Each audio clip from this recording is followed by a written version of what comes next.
निर्गमन उसका 15 अध्याय उसका 26 वचन जी। निर्गमन 15 का 26 पढ़ेंगे वचन। यदि तू अपने परमेश्वर यहोवा का वचन तन मन से सुने और जो उसकी दृष्टि में ठीक है वही करे और उसकी आज्ञाओं पर कान लगाए और उसकी सब विधियों को माने तो जितने रोग मैंने मिस्र पर भेजे हैं उनमें से एक भी तुझ पर न भेजूंगा, क्योंकि मैं तुम्हारा चंगा करने वाला यहोवा हूँ। ऐसा लिखा हुआ है, ध्यान से सुनना वचन को। इस प्रकार लिखा हुआ है, यदि तू अपने परमेश्वर यहोवा का वचन तन और मन से सुने। कैसे सुने? तन और मन से। इसका मतलब ये है, जब प्रचार हो रहा है तो आपका तन भी इधर होना चाहिए और मन भी। ऐसा नहीं हो तन इधर हो मन कहीं और है, कि घर का ताला तो खुला हुआ नहीं है। अपने न तन को डिस्टर्ब करें ना मन को, तन को विचलित ना करें, ना ही अपने मन को विचलित करें। कभी कभी जब हम प्रचार सुनने की बारी आती है तो हमारा तन भी कहीं और होता है और मन भी। तन और मन को प्रार्थना में लगाएं, कम से कम 15 मिनट तो लगाओ। पूरे हफ्ता भर कुछ भी करते रहो, अरे 15 मिनट आधा घंटा तो प्रार्थना में मन लगाओ अपना। ऐसा लिखा हुआ है, यदि तू अपने परमेश्वर यहोवा का वचन तन और मन से सुने और जो उसकी दृष्टि में ठीक है वही करे, उसकी आज्ञाओं का पर कान लगाए और तो जितनी और उसकी विधियों को माने, तो जितनी रोग मैंने मिस्रियों पर भेजे थे उनमें से एक भी तुझ पर। हाँ, वो कह रहा है जितनी बीमारी मैंने मिस्र में भेजी थी उनमें से एक भी बीमारी तेरे ऊपर नहीं आई। यहाँ पर एक वचन है, बीमारियों को हटाने वाला वचन। बीमारियों को, आखिर बीमारी कैसे हटती है? बहुत बार अलग अलग तरीके से आपने इस वचन को सुना है। एक बार फिर एक नए तरीके से इस वचन को मैं बताने जा रहा हूँ बीमारियों के विषय में। इसमें लिखा हुआ है, बीमारियों पर तब आप अंकुश लगा सकते हैं जब आप तन भी प्रार्थना में हो आपका और मन भी प्रार्थना हो। क्या हो? तन भी प्रार्थना में हो और तन कहीं और नहीं होना चाहिए आपका, मन कहीं और नहीं होना चाहिए। और तन मन का मतलब मालूम है क्या है? आप कभी कभी यहाँ पर आकर आपका मोबाइल में अगर आप मन लगा रहे हैं, यहाँ आकर भी घर की चिंताओं में दबे हुए हैं, तो कैसे आपकी परेशानी हल होगी? कैसे होगी? आपका तन मन और आप सारी चिंता प्रभु यीशु मसीह पर डालना है। मैं कहानी से शुरुआत करूंगा। एक कहानी है, बड़े गौर से सुनना। और ये कहानी मैं कई बार बता चुका हूँ, जो लोग पहली बार आए हैं वो गौर से सुनना ये कहानी क्या है। वो कहानी कुछ इस प्रकार करके है, एक कहानी है, वो कहानी इस प्रकार करके है कि कुछ एक बुजुर्ग अम्मा थी, वो गठरिया काट के घास की लेके जा रही थी। गठरिया काट के लाए थे। गाड़ी वाले ने देखा उस अम्मा को कि बेचारी धूप पड़ रही है, बहुत धूप पड़ रही है, नंगे पैर है और रोड भी जल रहा है। और अम्मा ने गठरिया कहाँ पर रख रखी है? सर के ऊपर रख रखी है। और अम्मा की स्थिति को देख के गाड़ी वाले को बड़ी दया आई और उन्होंने दया आने के बाद उन्होंने अम्मा से कहा, अरे अम्मा तुम एक काम करो, गाड़ी में बैठ जाओ, तुम्हें कहाँ जाना मैं वहां छोड़ दूंगा, गाड़ी में बैठ जाओ। क्या? हाँ भैया, मेरा मूड बड़ा पिरा रहा है, मेरे बड़े दर्द हो रहा है और ऐसा कर मुझे गाड़ी में बैठा ले। और वो गाड़ी में अम्मा को बैठा लिया और गाड़ी चलने लगी। थोड़ी देर चलने लगी तो अम्मा से गाड़ी वाले ने बोला, हाँ अम्मा थोड़ा बहुत फायदा हुआ ना हुआ, थोड़ी तसल्ली मिली ना बोली? उनने बोली, भैया कोई तसल्ली ना मिली। उसने बोली, गाड़ी में बैठा लियो तब भी तसल्ली ना मिली। उनने पीछे मुड़ के देखो अम्मा को, तो अम्मा गाड़ी में तो बैठी हुई थी लेकिन उनके सर पे अभी भी क्या है? गाड़ी में बैठी हुई है लेकिन अभी भी सर पे बोझ है। इसका मीनिंग क्या है? इसका मीनिंग ये है, उस गाड़ी वाले ने इसलिए बैठाया था गाड़ी में कि जब वो गाड़ी में बैठे तो अपनी गठरिया कहाँ रख दे? गाड़ी में रख दे, आराम से रख दे। आज वैसे ही है, प्रभु यीशु मसीह ने आपके ऊपर पाप की गठरिया, आपके ऊपर बीमारी की गठरिया, आपके ऊपर विभिन्न प्रकार की गठरिया थी, लेकिन चर्च में आने के बाद भी आप अपनी गठरिया उठा के उसके हाथ में नहीं दे रहे। आज अपनी परेशानी उसके हाथ में नहीं दे रहे। हम यहाँ आधा घंटा 1 घंटा प्रेजेंट वर्शिप करते हैं, हालेलुया हालेलुया, धन्यवाद धन्यवाद चिल्लाते हैं। इसका मतलब ये है कि हमारा कहने का मतलब है, आप अपनी गठरिया प्रभु को दे दो, आप अपनी बीमारी परमेश्वर को बताओ। हालेलुया। आप अगर अपनी बीमारी मुझे बताएंगे तो मैं कुछ करने वाला नहीं हूँ।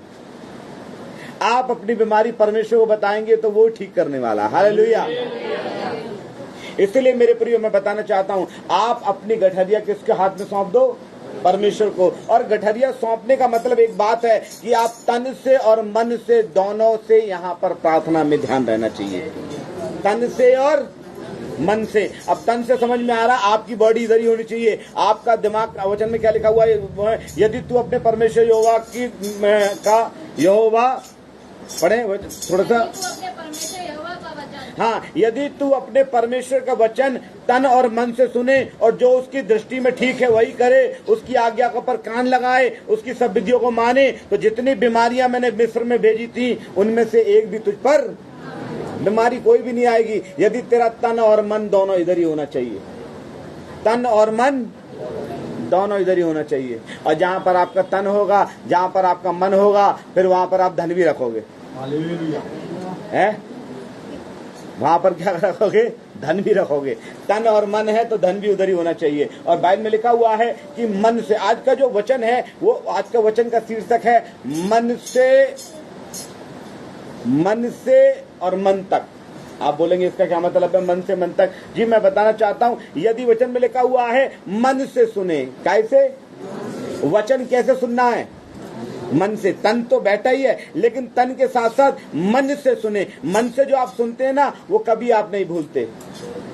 जो मन में बात चुभ जाती है ना, वो कभी नहीं भूलते। अगर आपने किसी ने मजाक में कुछ कह दिया हो, आप भूल जाएंगे। अगर किसी ने क्रोध में आके मन से आपको बुरा भला कह दिया हो, मन से श्राप दे दिया हो, मन से गाली दे दी हो, आप जाएंगे और पूरे रास्ते उस गाली को याद रखते रहेंगे, उस मन की बात को याद रखेंगे। उनने मन से की हुई बात मन में लगती है, मन से की गई बात मन में लगती है। आप जब मन से प्रार्थना करेंगे तो परमेश्वर भी कह रहा है, वचन में क्या लिखा हुआ है कि परमेश्वर, वचन में ऐसे परमेश्वर कह रहे हैं कि मैं इनको बना के पछताया और ये मेरे मन से उतर गए हैं, ये मेरे मन से उतर गए हैं। क्यों? क्योंकि इन परमेश्वर ने एक बात को देखा। वो क्या देखा परमेश्वर ने? कि इंसान का मन में हमेशा गलती पैदा होता है। एक वचन निकालेंगे, उत्पत्ति उसका 6 अध्याय उसका 5 वचन, कोई पढ़े उत्पत्ति 6 का 5 पढ़े। जी हाँ,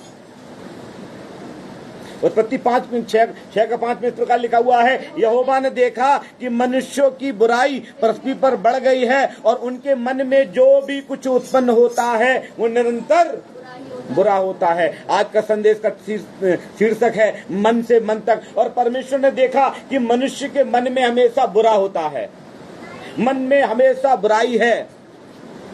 और मेरे प्रियो, अगर आप मन से प्रभु को नहीं मानते तो आपका तन से बैठना भी बेकार है। हालेलुया। और इसीलिए हम मन परिवर्तन की बात करते हैं, हम धर्म परिवर्तन की बात नहीं करते। हम मन परिवर्तन की बात करते हैं। हम कहते हैं यदि आपकी शराब छूट गई, यदि आपका जुआ छूट गया, यदि आपकी बुरी आदतें छूट गई, अगर आपके मन में परिवर्तन है तो आप यीशु मसीह के बेटा और बेटी बन गए। और यदि आपने मन परिवर्तन नहीं किया, दारू छोड़ी नहीं, गाली छोड़ी नहीं, तंबाकू छोड़ी नहीं, बस बपतिस्मा लेकर टाई लगाकर चर्च में आके बैठ गए, तो इसका मतलब आपने धर्म परिवर्तन किया, मन परिवर्तन नहीं किया। और परमेश्वर चाहता है कि आपका मन परिवर्तन होना चाहिए। इसलिए वचन में लिखा हुआ है, यदि तू मन से सुने तो जितनी बीमारी मैंने मिस्र में भेजी थी उसमें से एक भी तेरे ऊपर नहीं आएगी। मन से सुनना है। आप तन से सुन रहे हैं, कानों से सुन रहे हैं? नहीं, कानों को उनसे मत सुनो, मन से सुनो। और आपको मालूम है, जब आप मन से कुछ भी करते हैं, कहते हैं ना मन लगा के पढ़ाई करो, लोग कहते हैं मन लगा के पढ़ाई करो। कोई कहते हैं मेरा मन उससे लग गया है। और अगर किसी से मन लग जाए तो उसके पीछे दुनिया छोड़ देते हैं। मन लग जाए तो क्या हो जाता है?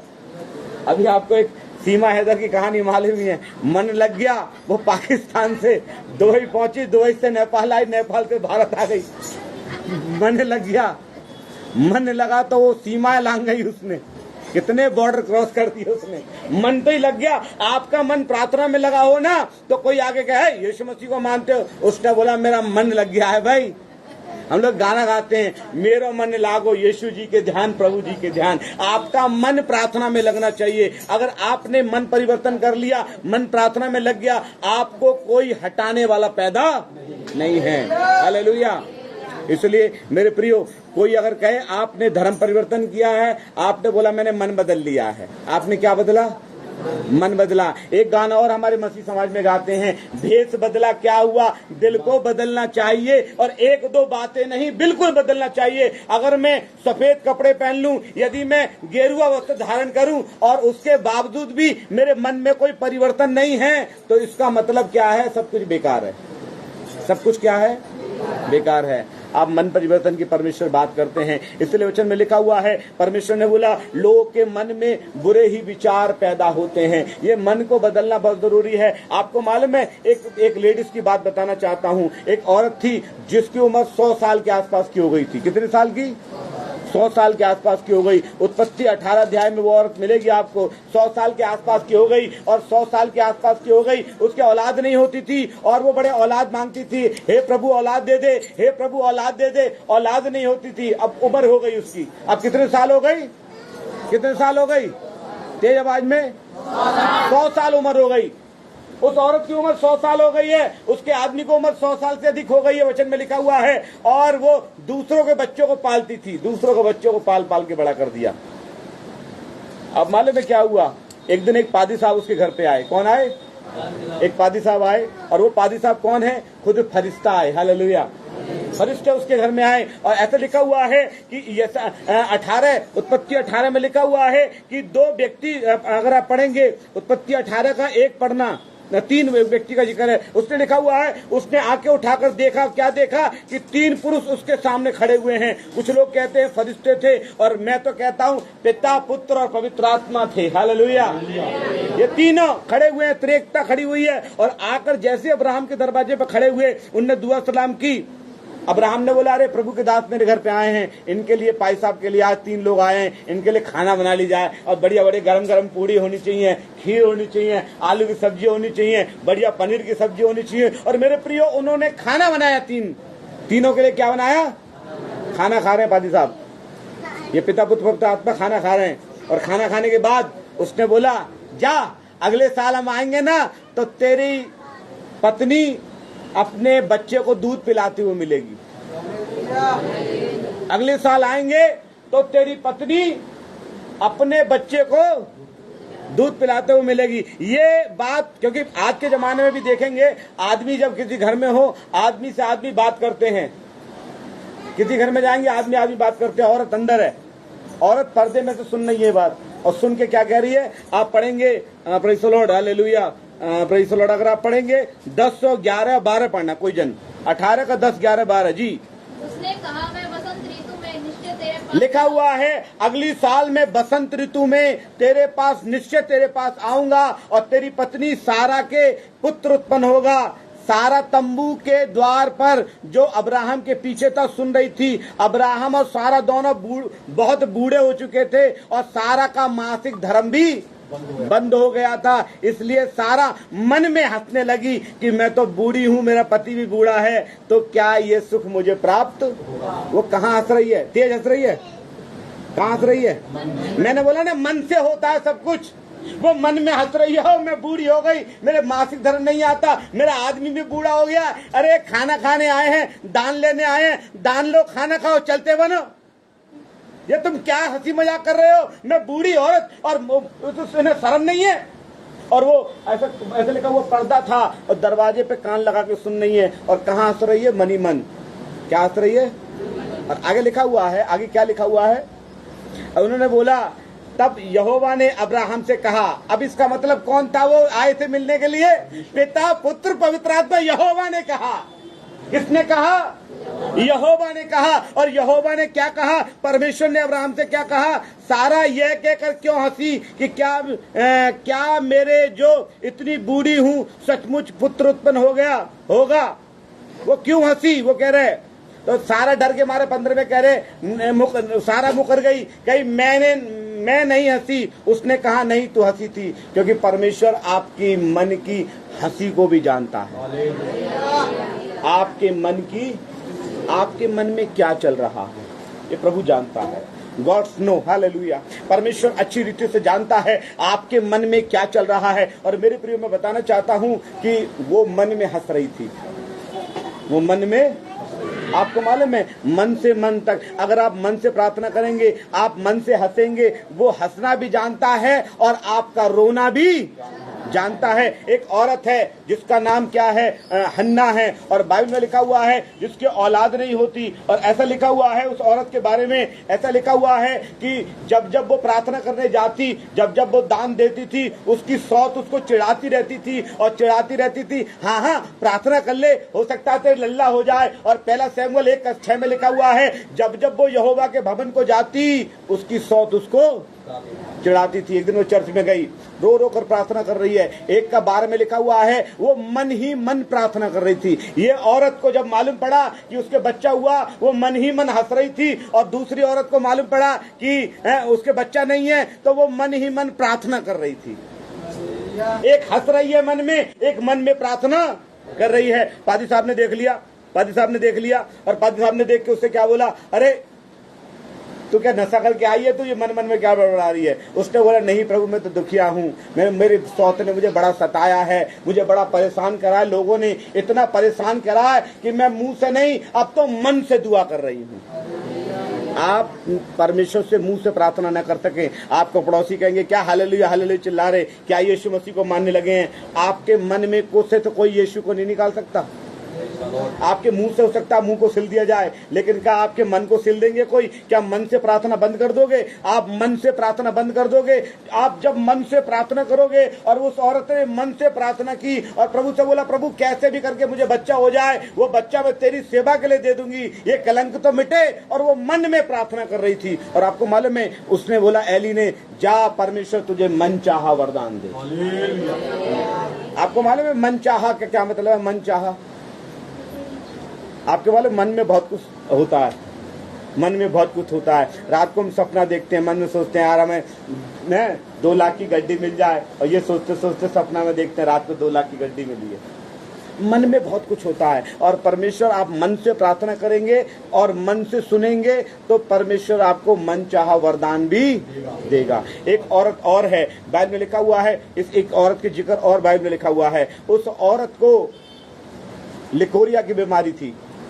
कुछ लोग कहते हैं, बाइबल बताती है कि उसको लहू बहता था। उस औरत को इतनी शर्मिंदा थी, शर्मी के मारे वो किसी को बता नहीं सकती थी, शर्म के मारे में, कि उसके जिंदगी में क्या परेशानी है। ऐसा लिखा हुआ है उत्पत्ति 9 मत्ती 9 अध्याय, मत्ती 9 का 21 अगर आप पढ़ेंगे जी, मत्ती 9 का 21 पढ़ें जी, मत्ती 9 का 21। क्योंकि वो अपने मन में कहती थी।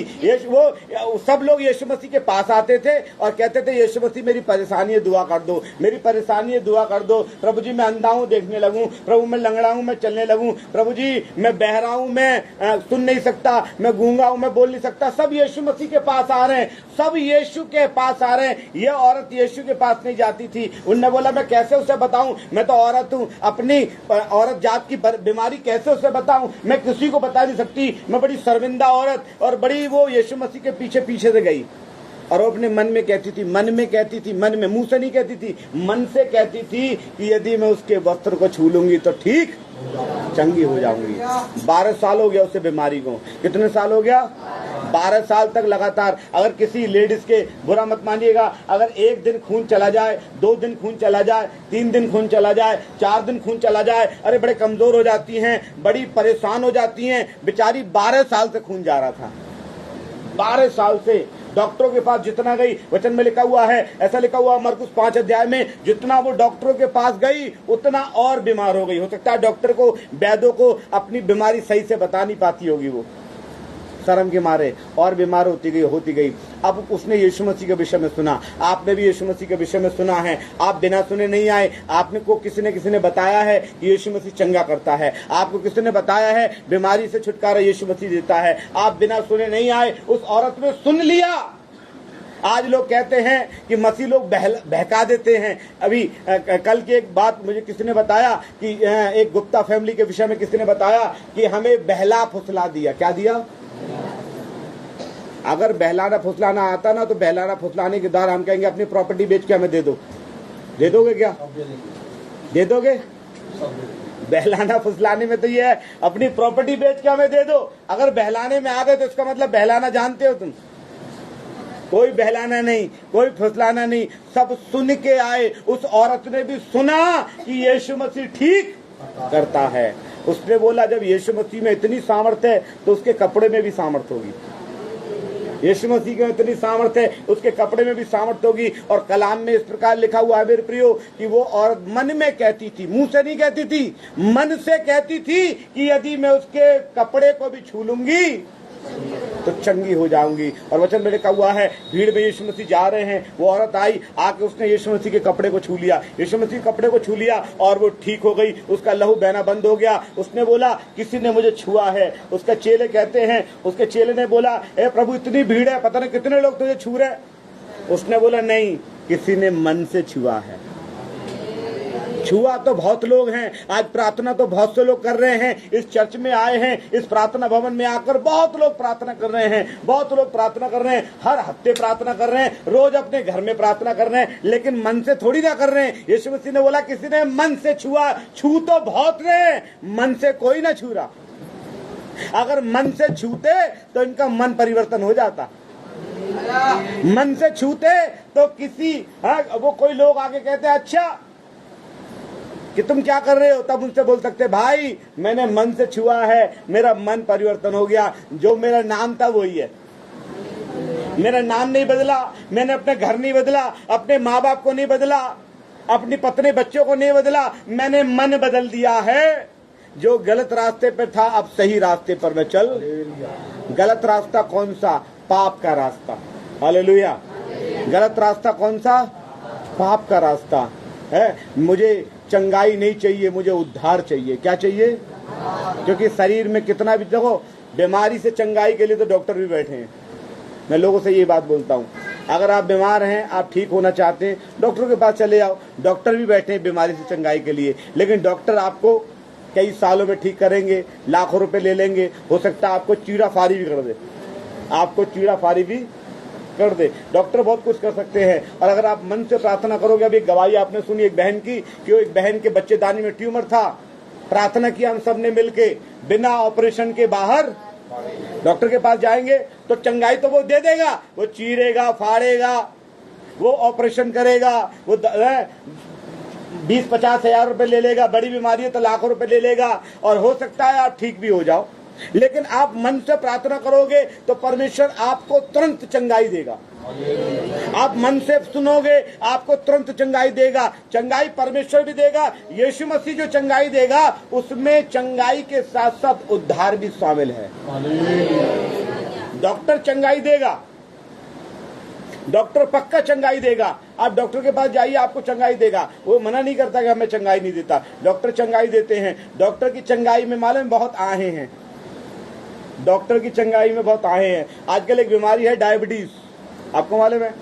तो डायबिटीज जब लोग चेक कराते हैं, तो मैं कल एक जगह गया तो एक के डायबिटीज चेक हो रही थी, उंगली से वो चुभो के करते डायबिटीज चेक कर रहे थे। तो मैंने से बात करना शुरू किया और एक व्यक्ति से, तो मैंने बोला पादी साहब मैं तो सुबह दोपहर शाम तीनों टाइम क्या करता हूँ? चेक करता हूँ। तो मैंने मजाक में किया कि अब तो इतने छेद हो गए होंगे कि इससे चाय भी छान सकते हैं। मैंने ऐसा बोला, ये डॉक्टर्स का इलाज है। डॉक्टर ने बोला है कि सुबह दोपहर शाम की डायबिटीज का 1 हफ्ते का रोज लेके आओ। डॉक्टर जो डायबिटीज को दूर करने के लिए इधर टुंडी के पास इंसुलिन लगाने की बात करता है, ठीक तो वो करेगा लेकिन उसमें दर्द है। यीशु मसीह ठीक करेगा तो तब ठीक करेगा जब आपका मन यीशु मसीह में है। वो कहती है, उस औरत ने क्या बोला? उस औरत ने क्या बोला? क्या बोला? मैं मन में कहती हूं कि वो मुझे ठीक कर देगा। मन से, किससे? तो अगर आप मन से प्रार्थना करेंगे, मन से मन तक की सुनता है, मन से मन तक की सुनता है, मन परिवर्तन, मन से प्रार्थना करेंगे, निश्चित परमेश्वर आपको छुटकारा देगा। इसलिए मेरे प्रियो, अपना मन उसकी ओर लगाएं और अपना ध्यान इधर उधर ना लगाएं। आइए अपनी आंखें बंद करें, प्रार्थना में चलें। धन्यवाद।